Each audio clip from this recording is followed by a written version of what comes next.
안녕하십니까. 신인균의 국방TV 데일리 디펜스 시간입니다. 이번 시간에는요, 아주 기분 나쁜 그런 중국 이야기 한번 하겠습니다. 중국의 이지스함이 우리 한국의 해군작전사령부 앞을 보란듯이 지나갔습니다. 우리 한국의 해군작전사령부를 중국의 해군이 얼마나 우습게 보는지 이것을 극명하게 보여주는 건데요. 23일 중국의 군용기, 정찰기가 우리 울릉도와 독도 앞을 지나서 카디즈를 한 바퀴 돌았다, 이렇게 해서 어제 언론에 잔뜩 나왔었죠. 여기 보면 23일 날 오전 8시 3분에 이어도 앞의 카디즈를 진입해서 우리 독도와 울릉도 사이를 한 바퀴 선회하고 나서 낮 12시 51분 정도에 이제 빠져나간 그런 보도가 나왔었어요. 그래서 이 관련 보도가 중국의 정찰기가 지나갔다, 이러한 내용들만 쭉 나왔었는데, 동아일보 CG인데요. 이거는 동아일보 CG에 보면 이렇게 되어 있습니다. 중국 해군 함정 위치 추정, 이렇게 해서 중국 해군 함정이 있었다라는 그런 정황이 동아일보 CG에는 나와 있습니다. 그리고 이제 동아일보 그 기사에 보면 통신 훈련을 좀 한 것 같다, 이렇게 나와 있는데 그것뿐이었어요. 다른 언론에는 그다지 나와 있지 않고 중국 정찰기에만 집중을 하고 있었습니다. 그런데 25일, 즉 2월 25일 어제 일본 후지 TV에서 센다이 함이라고 하는 일본의 군함이 있습니다. 그 센다이 함이 촬영한 것이라고 하면서 대한해협으로 중국의 군함 3척이 지나가서 동해에서 작전 중이다 라는 것을 일본 후지 TV가 보도했습니다. 대한해협을 2월 16일 대한해협을 지나가서 지금까지 한 열흘간 동해에서 작전을 하고 있는데, 동해에서 사실 저도 한 4박 5일 정도 배를 타고 작전을 같이 해본 적이 있는데, 열흘간 작전을 했다라고 하면 대단히 오래 머물러 있습니다. 동해에 사실은 열흘 동안이나 머물러 있을 일이 없어요. 우리처럼 NLL을 초기한다든지 독도를 경비한다든지 하는 어떤 그런 고정 임무 외에 이렇게 초계 임무, 항해 임무, 기동훈련 이런 걸 하면서 동해라고 하는 크지 않은 바다에서 열흘이나 있는 그런 일은 그다지 흔하지 않은 일인데 중국 해군이 그렇게 지금 하고 있는 겁니다. 그렇게 해서 일본 후지 TV가 25일 날 이런 걸 보도를 했죠. 중국 해군 군함들이 대한해협을 통해서 동해에 진입했다. 그리고 그 해군 군함은 052D형이라고 하는 중국판 이지스함, 우르무치라고 하는 한 명을 가진 이지스함인데, 이게 052D급의 7번 함입니다. 북부전구, 즉 북해함대 소속이죠. 그래서 나머지 두 척, 그러니까 리니 그리고 르자오라고 하는 그런 054A급 호위함 두 척, 이렇게 해서 세 척의 전투함이 대한해협을 통해서 동해로 갔다라는 것이죠. 그러면 이 우르무치 함이 북부 전구, 즉 북해함대 소속인 거로 봐서 나머지 두 척도 다 북해함대, 즉 북해함대, 칭다오를 모항으로 하는 북해함대 소속이 서해를 한 바퀴 돌아서 남해로 돌아와가지고 그래서 대한해협을 해서 동해로 들어갔다. 거기서 열흘 이상 작전을 하고 있고, 그 사이에 중국의 정찰기가 들어와서 우리 독도와 울릉도 앞을 관통을 한 그런 도발 행위를 했다라는 것입니다. 자, 이런 배들이 어떤 배들인지 일단 한번 살펴보도록 하겠습니다. 052D급 쿤밍이라고 하는 그런 한 명인데요. 이 쿤밍급 구축함은 중국의 이지스 구축함급입니다. 중국은 052C급이라고 하는 구축함을 란저우급인데 그걸 만들면서 명실상부하게 이지스급 구축함을 만들었어요. 이지스급 구축함이라고 하는 것은 그야말로 록히드 마틴에서 제작한 이지스 레이더를 장착을 한 것이라는 게 아니고, 그 록히드 마틴의 이지스 레이더처럼 위상 배열 레이더를 통해서 360도를 전방향 동시 탐지를 하고 있다라는 것을 요즘에는 이지스급이라고 해줍니다. 그래서 이 그림을 보시면 우리 이지스 레이더는 팔각형이죠. 그런데 여기는 사각형 레이더가 붙어 있고, 당연히 이게 양 사면에 사각형 레이더들이 붙어 있습니다. 이게 중국판 이지스 레이더라고 하는 건데 한 450km 이상을 탐지를 하고요. 그리고 이 쿤밍급은 7,200톤의 크기입니다. 만재 배수량 7,200톤. 그리고 대공미사일이 사정거리가 200km나 되는 HHQ-9 대공미사일. 그리고 또 여기서 이제 제일 무서운 게 YJ-18A 초음속 대한미사일이 실려 있는데, 이 초음속 대한미사일은 고고도로 날아갔을 때는 540km까지, 그리고 저고도로 날아갔을 때는 220km까지 최대 날아갈 수 있는 그런 사정거리를 가지고 있고, 고고도에서부터 이렇게 돌입을 할 때는 최대 속도 마하 4, 저고도에서 들어갈 때는 최대 속도 마하 2 정도의 속도로 들어간다고 하니까 대단히 무서운 거죠. 우리 한국 해군이 가지고 있는 함대한 미사일인 해성, 그리고 미국의 함대한 미사일인 하푼, 이런 것들이 시속 한 950km 되거든요. 마하 0.9 정도 되죠.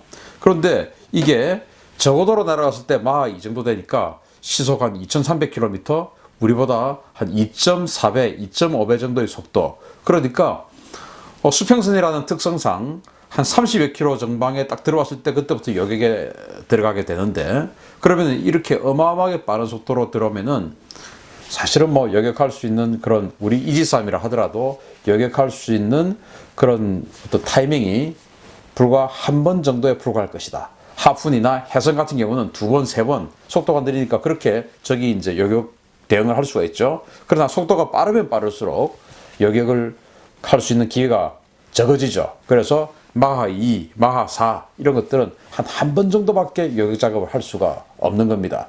그러나 이제 협동 교전 능력이라고 해서 어떤 조기 경보기하고 이런 것들하고 다 같이 협동 작전을 하면 미리 여객 미사일 쏘아놔서 조기 경보기가 유도를 해주기도 하고 해서 수평선 너머에서 탐지를 다 되니까, 그러면은 뭐 두 번, 세 번 여객 기회를 가지지만 아직 우리 해군은 그런 협동 교전 능력이 없어요.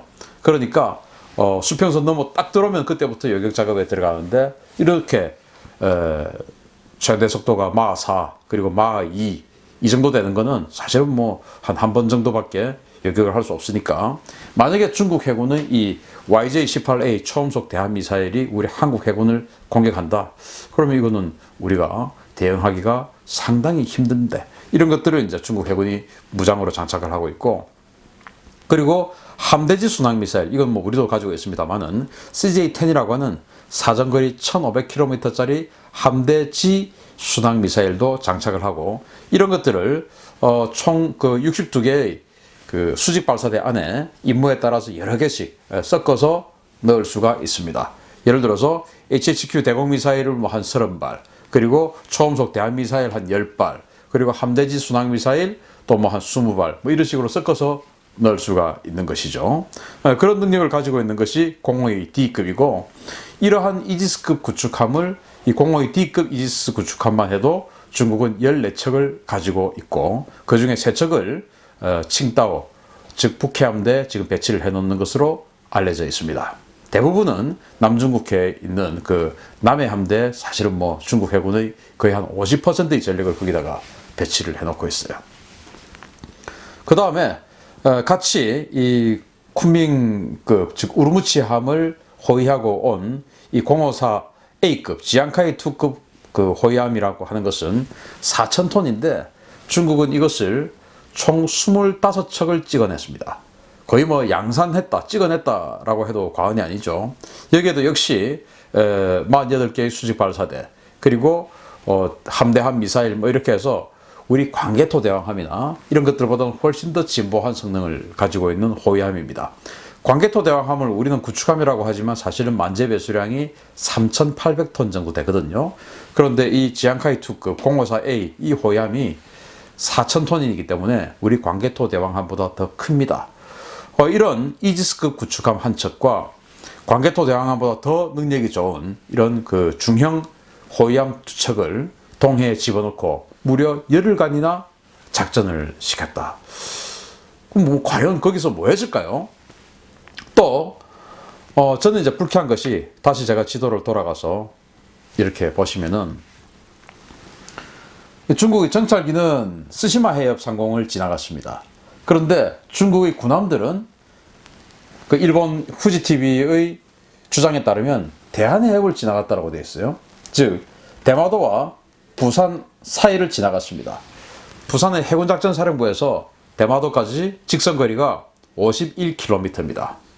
그러면은 수평선의 특성상 한 35km에서 40km는 보입니다. 그러면은 그 딱 중간으로 갖다서 치더라도 부산의 해군작전사령부에서 25.5km 앞을 지나간 겁니다. 거기서 많이 보이죠.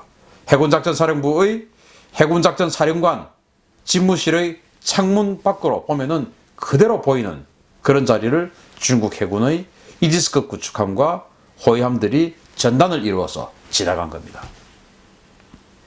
뭐 예를 들어서 그 지점이 중국 해군의 작전 지역이다 이러면은 뭐 갈 수가 있죠.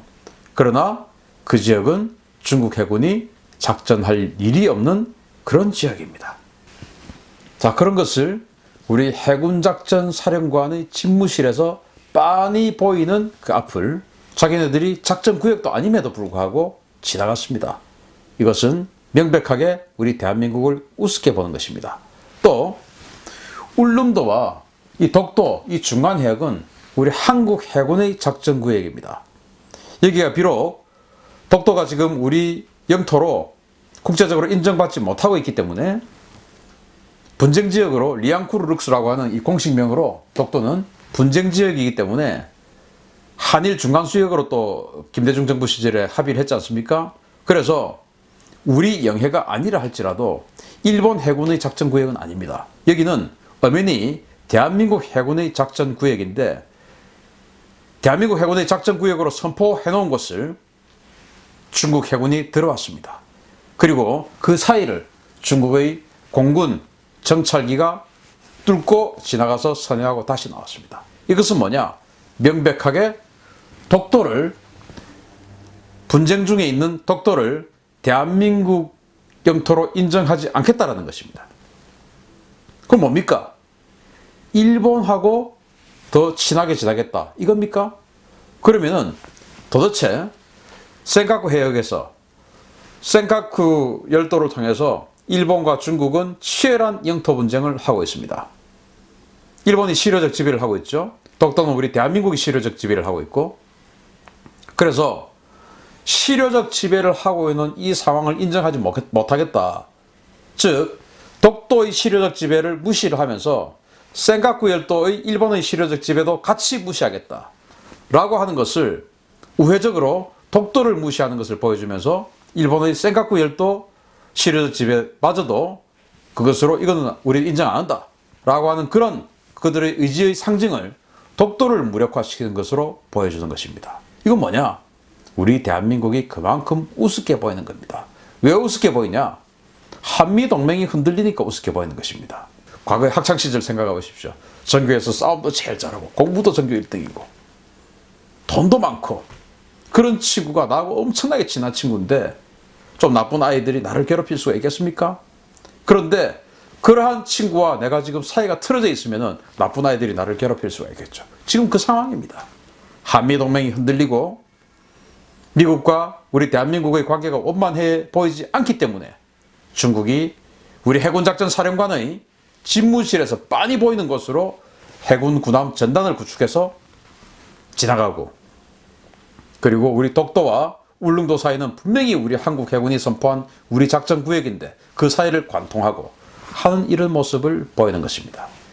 우리는 외교부와 국방부에서는 우리도 대만 해협으로 지나가 버리고, 그리고 센카쿠 열도는 일본 쪽이 좀 더 우세한 실효적 지배 그리고 역사적 정당성을 가지고 있다 라고 우리는 이야기할 수밖에 없다 라고 중국에 엄중하게 항의를 해야 됩니다. 이런 식으로 한 번만 더 하면 센카쿠 열도는 너희들이 말하는 랴오디아오 조도는 일본의 정통성을 우리는 인정하지 않을 수 없다 라는 그런 의지를 강력하게 중국에게 전달할 수 있는 그런 대한민국 정부가 되길 바라고, 한미동맹이 흔들리기 때문에 이런 상황이 발생한다 라는 것을 한 번 더 인식하면서 한미동맹을 다시 한번 생각해보는 그런 기회가 되기를 바랍니다. 중국, 더 이상 우리 대한민국을 우습게 보지 말았으면 좋겠습니다. 즉 우리 대한민국이 중국에게 우습게 보이는 그런 외교 행위 하지 말았으면 좋겠습니다. 오늘 데일리 디펜스 마치겠습니다. 감사합니다.